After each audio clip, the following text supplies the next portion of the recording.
From high school basketball to a household name in the NBA, Nick Nurse defied the odds, winning a championship with the Toronto Raptors and bringing Canada along for a really wild and exciting ride.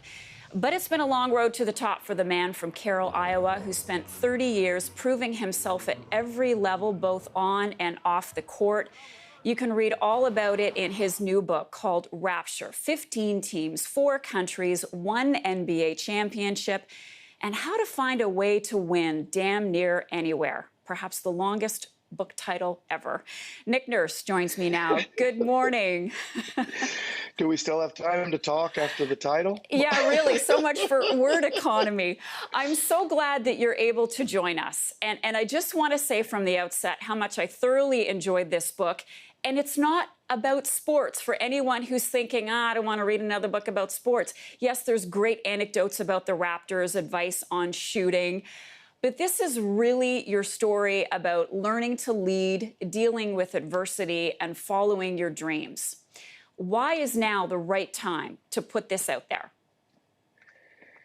Well, it kind of started as a little smaller project. A guy from my hometown, I'm from a small town in Carroll, Iowa, approached me about doing it. And I said, sure, let's get going on it and see where it takes us. And then, we had that incredible run, an incredible season, and we had to add a few more chapters, and it seemed like a really good time after this season to get it out there and hopefully share some lessons to some people and I don't know, hopefully inspire some youngsters in their path as they start their journey in life.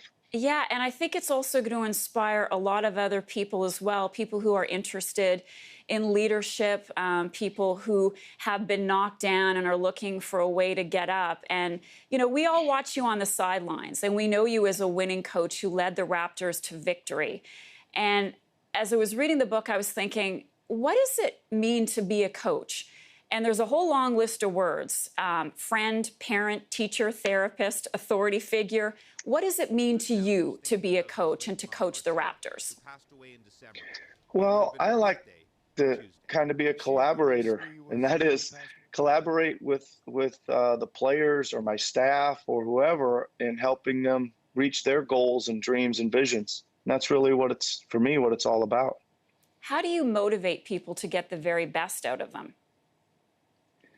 Well, I think there's lots of different ways to motivate, and each person, I think, individually is motivated differently, and that's really the key, trying to understand each person and first, having an honest communication about where they want to go. What do they dream about? What are their hopes for the future? And then you start trying to help them devise a plan and to reach those goals, and then try to create a work ethic around that.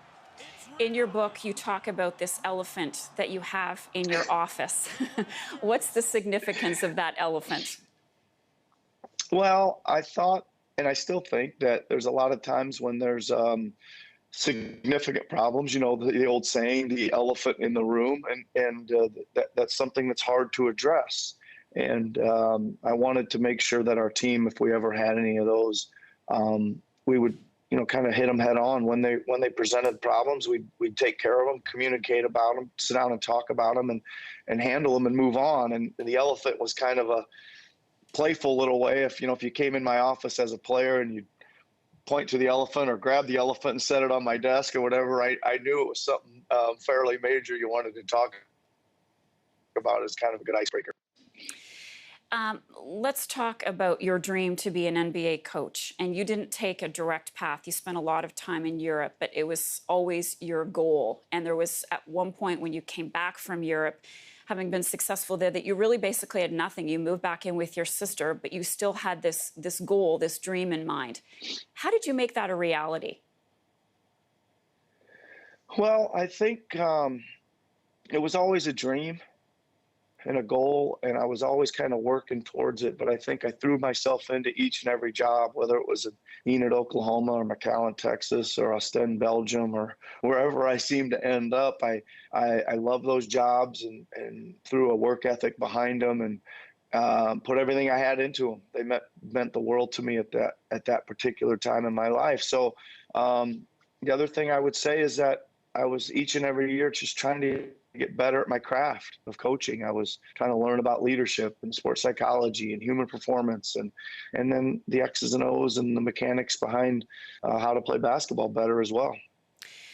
How did all of that come to bear when you were in the Orlando bubble? I think for a lot of people, when we heard that the NBA season was being suspended, we realized that this pandemic is here. It's real. The state of play changed. Social justice protests became the focus. How did your experience kind of guide you through that period? And why was it important for you and the Raptors to make your voices heard? And especially when some people were saying politics has no place in sports.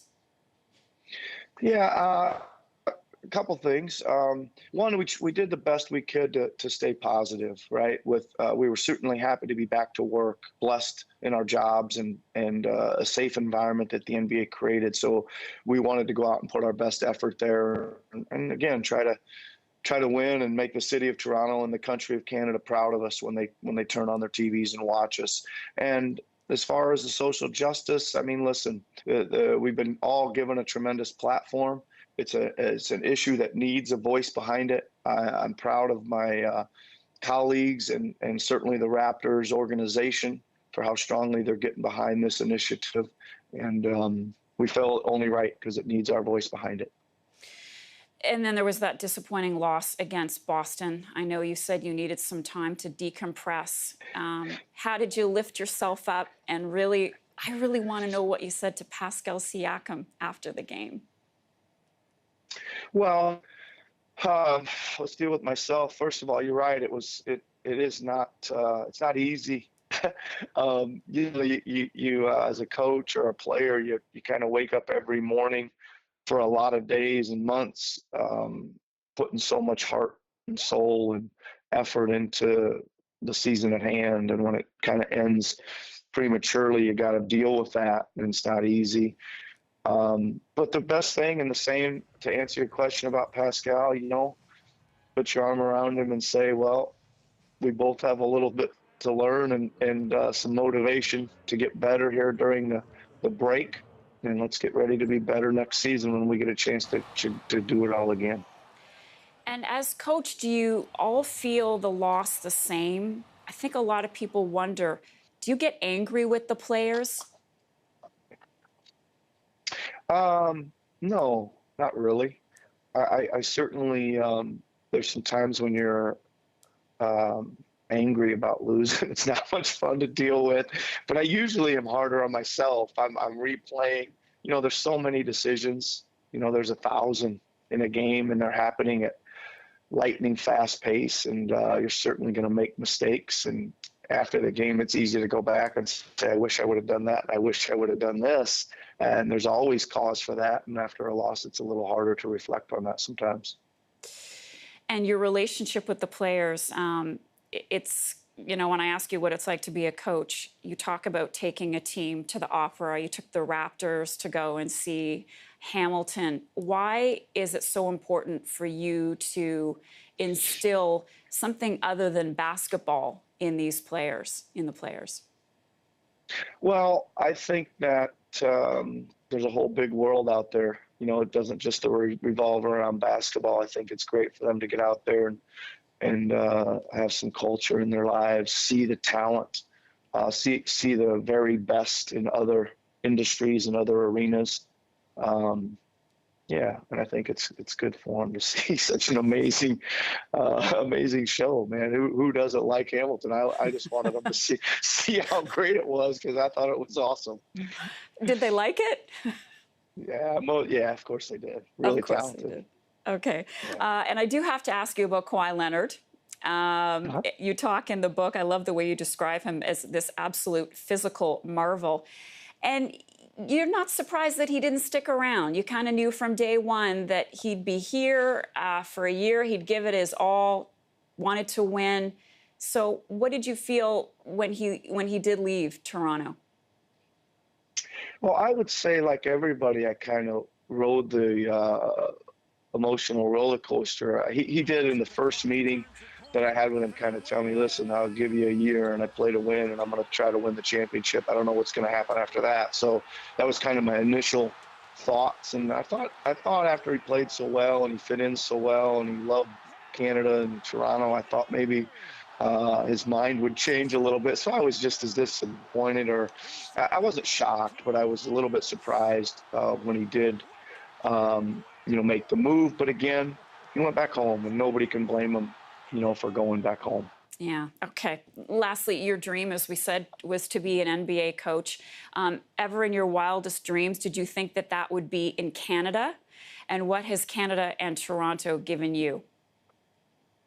It's funny. It kind of was in my wildest dreams, and I used to stop through Toronto on my way back from England a lot, and just spend a few days here, doing a little bit of little free agent camps or basketball camps for the Raptors. And I always used to say, man, if I could ever get a job here, I would love to come to Toronto. So maybe I put it out there a long time ago, and it came true. So, geez, I've been a lot of places and coached basketball all over the world.